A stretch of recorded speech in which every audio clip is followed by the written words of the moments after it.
புதுயுகம் பிறக்கணும்னா நம்ம செய்ய வேண்டியது ஒன்றும் பெருசா இல்லை, செய்யாம இருக்க வேண்டியதுதான் சிலது இருக்கு.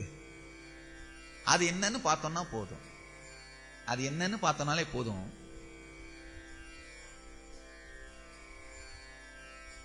நம்முடைய பிரம்மச்சாரி டைட்டில் சொல்லும் பொழுது இன்று பிறந்தது புதுயுகம்னு சொன்னாரு.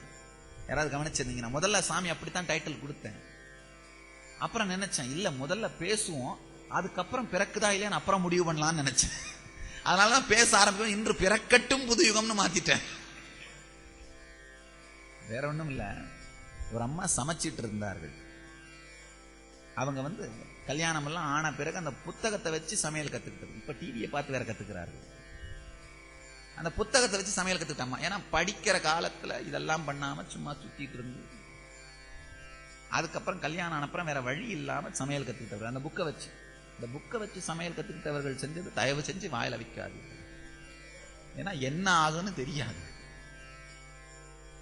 அந்த அப்படித்தான் ஒரு அம்மா சமையல் பண்ணிட்டு இருந்து புக்கை படிச்சார்கள். அடுப்பில் வாணலியை ஏற்றவும் ஏற்றினார்கள், 1/2 கிலோ ரவையை கொட்டவும் கொட்டினார்கள், நீரை ஊற்றவும் ஊற்றினார்கள், சர்க்கரையை கொட்டவும் கொட்டினார்கள், 1/2 மணி நேரம் கலக்கவும் கலக்கினார்கள். இறக்கி வைத்தால் கேசரி ரெடின்னு போட்டிருந்து, இறக்கி வச்சா கேசரி இல்லை. காரணம் என்னன்னா, அந்த புக்கில் அடுப்ப பத்தவைன்னு போடல. இந்த புக்கை படிச்சு சமையல் பண்றவங்க இப்படித்தான். அந்த அம்மா இன்னொரு நாள் சமைச்சிட்டு இருந்தது. ஆத்துக்காருக்கு தெரியும் இந்த அம்மா புக்கை படிச்சு தான் கத்துக்குச்சுன்னு. ஏன்னா பல தரம் அந்த அவர் மேலத்தான் இந்த அம்மா ட்ரையல் பார்ப்பார்கள்.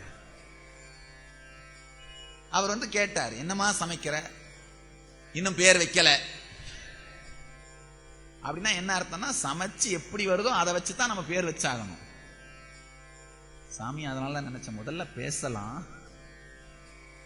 அது எவ்வளவு பேர் உள்வாங்கிறாங்கன்னு பார்க்கலாம், அதுக்கப்புறம் இன்று பிறந்தது புதுயுகமா இல்ல இன்று பிறக்கட்டும் புதுயுகமான்னு அப்புறம் முடிவு பண்ணிக்கலான்னு தான் தலைப்பை மாத்திட்டோம். இன்று பிறக்கட்டும் புதுயுகம்னா சஜஷன், இன்று பிறந்தது புதுயுகம்னா டிக்ளரேஷன். நான் சஜஷன் தான் கொடுக்க முடியும், அதை நீங்க செஞ்சா மட்டும்தான் அது டிக்ளரேஷனா மாறும். இது சஜஷனா டிக்ளரேஷனா உங்க கையில தான் இருக்கு. சஜஷன் லெவல்லே நின்னுருமா, டிக்ளரேஷனா மாறுமானது யார் கையில இருக்கு? உங்க கையில தான் இருக்கு. டிக்ளரேஷனா மாறும்னு நினைச்சுக்கிட்டே மேடையில் ஏறி உட்கார்ந்து பேசுறவர்கள் தான் சமுதாய புரட்சி பண்ணணும்னு நினைக்கிறவர்கள். சஜஷன் அதாவது தனி மனித எழுச்சி எல்லாமே ஒரு சஜஷனா தான் கொடுக்க முடியும், கம்பல்ஷனா மாத்த முடியாது. ஆனா சமுதாய புரட்சி எல்லாம் என்ன ஆகும்? கம்பல்ஷனா மாறும். சமுதாய புரட்சி எல்லா புரட்சியுமே சுதந்திரத்துக்காகத்தான் நடக்கும். ஆனா புரட்சி முடிஞ்ச அப்புறம் சுதந்திரமா இருக்கிற ஒரே ஆள் தலைவன் மட்டும்தான்.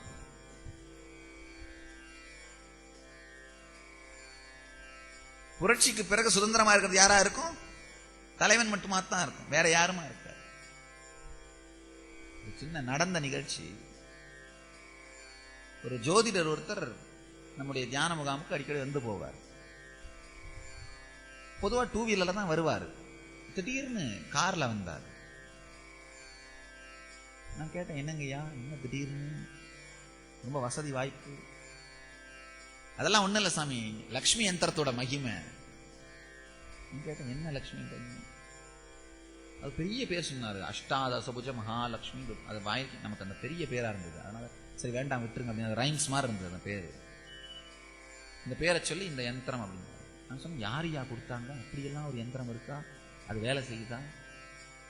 வேற யாரெல்லாம் கொடுக்கல சாமி, நான் மற்றவங்களுக்கு கொடுக்க ஆரம்பிச்சேன், அவ்வளவுதான் வசதி வந்துருச்சு அப்படின்னாரு.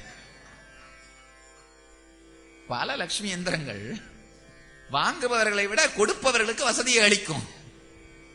அந்த மாதிரி இந்த சுதந்திரங்கிற கான்செப்டுமே நல்லா தெரிஞ்சுக்கோங்க. சாமி ரொம்ப வெட்ட வெளிச்சமா சொல்றேன், சத்தியத்தை உள்ளது உள்ளபடி சொல்கின்றேன்.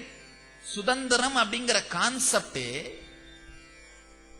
நீங்க உங்களுக்குள்ள உள்ளுணர்வு எழுந்து உள்ளுலகத்திலே ஞானத்தை ருசித்தால் மட்டும்தான் சுதந்திரம். மீதி எல்லாமே உங்களுக்கு சுதந்திரம் இருக்கிறதா நீங்க நம்புறது எல்லாமே தலைவர்களுக்கான சுதந்திரம் தானே தவிர உங்களுக்கான சுதந்திரம் கிடையாது. மீதி எல்லா சுதந்திரமே தலைவர்களுக்கான சுதந்திரம். ஞானம் அடைந்தால் மட்டும்தான் ஞானத்தின் நோக்கிலே உங்கள் வாழ்க்கை மலர்ந்தால் மட்டும்தான் சுதந்திரம் அப்படிங்கிறத நீங்கள் உணரவும் அதை அறியவும் தனக்குள் ஆழமாய் அனுபவிக்கவும் முடியும். அது வரைக்கும் சுதந்திரத்துக்காகத்தான் உலகத்துல எல்லா எழுச்சியுமே நடந்தது.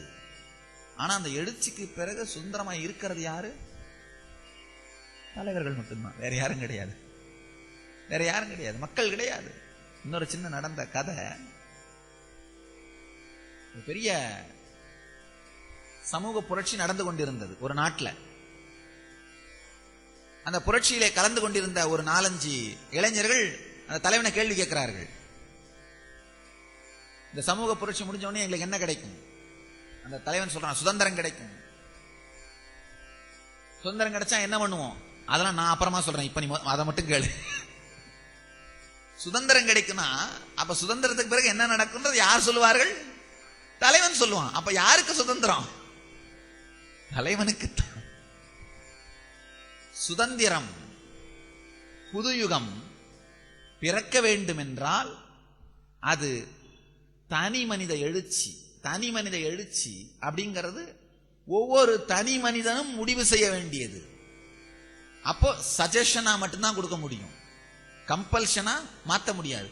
கம்பல்ஷனா மாத்தினா சுதந்திரமே என்ன ஆகும்? பந்தமா மாறும். ஒருத்தர்கிட்ட வந்து கேட்டாரு, சாமி ஞானம் தான் மிகப்பெரிய விஷயம்னு சொல்றீங்க, ஒரு ஞானியால அதை கொடுக்க முடியும்னு வேற எல்லாரும் சொல்றாங்க, நீங்க ஏன் எல்லாருக்கும் ஞானத்தை கொடுத்துடக்கூடாது? ஃப்ரீ சர்வீஸ், இலவச உடனடி சரி கொடுத்துடக்கூடாது அப்படின்னு கேட்டார். இதே பிரச்சனை புத்தனும் ஃபேஸ் பண்ணியிருக்கான். புத்தர்கிட்ட ஒருத்தர் போறாரு, அப்பா நீ பெரிய ஞானி, ஞானம் தான் உலகத்துல பெரிய விஷயம், எல்லாருக்கும் தெரியும், நீ ஏன் எல்லாருக்கும் ஞானத்தை கொடுத்துடப்படாது? புத்தர் சொல்றாரு, அப்பனே யார் யாருக்கு வேணும்னு கொஞ்சம் அழைச்சு கேட்டுட்டு வந்துரு, அவங்களுக்கெல்லாம் கொடுத்துடலாம். மறுநாள் அவர் போய் ஊரெல்லாம் சர்வே பண்ணிட்டு திரும்பி வராரு, வெறுங்கையோட வந்தாரு. புத்தர் கேட்டார், என்னங்கய்யா? இல்ல 2 பேருக்கு தான் வேணும்னு சொல்றார்கள், வேற யாருமே ஞானம் வேணும்னு கேட்கல. புத்தர் சொன்னார், சரி பரவாயில்ல, அதுவே பெரிய விஷயம், அந்த 2 பேரையாவது அழைச்சிட்டு வா, கொடுக்குறேன் அப்படின்னாரு. இந்த மனுஷன் சொன்னா, இல்ல அவங்க இங்கெல்லாம் இவ்வளவு தூரம் நடந்து வரதான் தயாரால, நீங்க வீட்டுக்கே கொரியர்ல அனுப்புனா பரவாயில்லன்னு சொல்றாரு. வீட்டுக்கே அனுப்பிச்சிட்டீங்கன்னா பரவாயில்ல, இவ்வளவு தூரம் நடந்து வந்து எல்லாம் வாங்கிட்டு போற அளவுக்கு அவங்க அவ்வளவு ரிஸ்க் எடுக்கிற அளவுக்கு அவங்க எல்லாம் ஒன்றும் தயாரா இல்லை. உண்மையில யாருக்கும் தேவையில்லை, அதுதான் உண்மை. ஒரு ஆழமான கருத்தை நாம புரிஞ்சுக்க வேண்டியது, நீங்கள் பந்தத்தில் இருக்கக்கூட கடவுள் உங்களுக்கு சுதந்திரம் அளித்திருக்கின்றார். சுதந்திரத்தை கூட ஃபோர்ஸ் பண்ணா பந்தமா மாறிடும். பந்தம் கூட உங்க சாய்ஸா இருந்தா சுதந்திரமா இருக்கும். உண்மையில புதுயுகம் பிறக்கணும்னா அது கம்பல்ஷனால நடக்காது, சஜஷனால தான் நடக்கும். அதனால தான் இன்று பிறந்தது புதுயுகம்ன்ற வார்த்தையை சாமி இன்று பிறக்கட்டும் புதுயுகம்னு மாத்திட்டோம்.